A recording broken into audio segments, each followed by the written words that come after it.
Hello, everyone. Welcome back.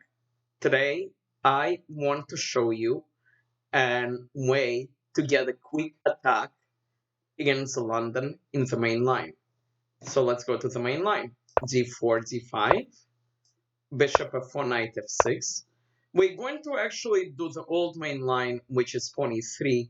The new main line is Knight F3, but it's a lot more complicated, and eventually I'll show you everything you need to know about that. But right now, let's talk about pawn e3. Black plays c5. Um, we complete the London structure with c3. Black plays knight c6. And we play knight d2. As you learned in the previous videos, we do not want to play knight f3 because it allows queen b6. And the problem with queen b6 is, let's pretend we play queen b3. There are other options available, but black attacks us.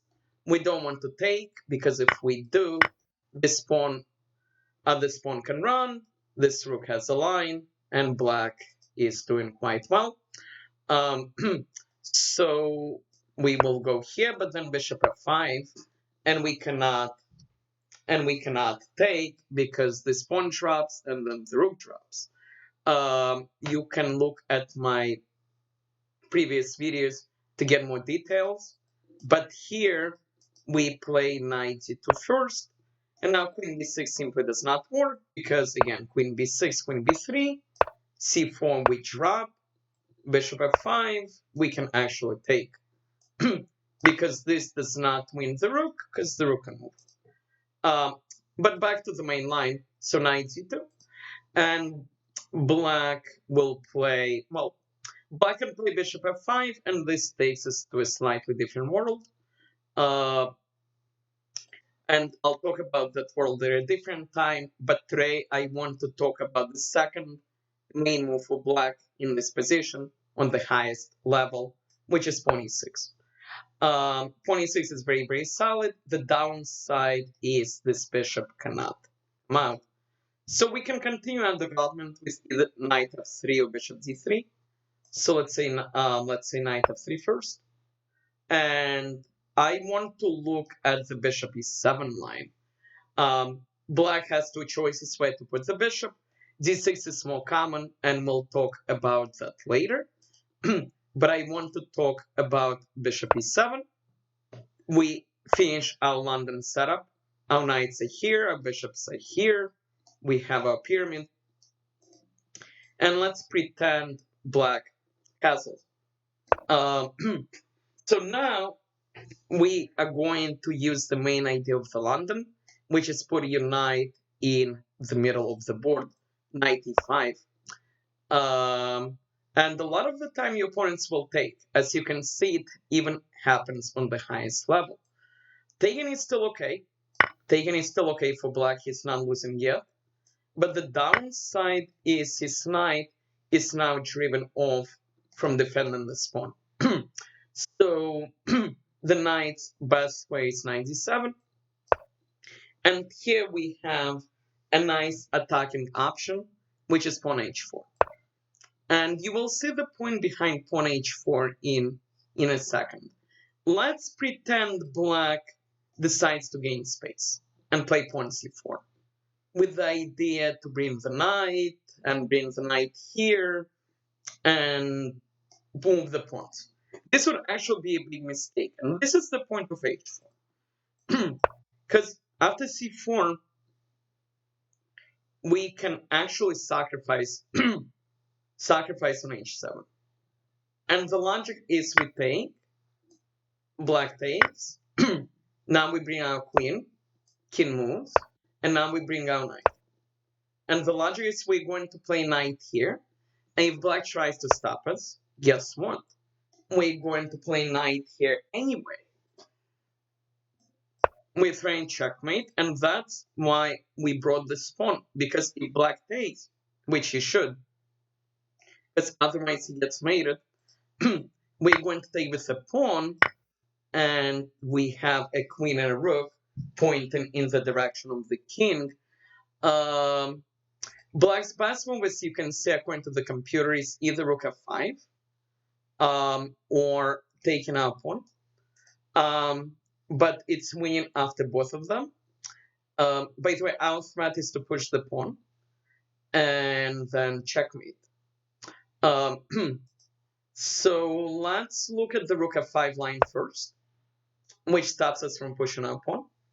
So there are a number of winning moves here. Let's just look at one of them: queen f7, queen h7 check.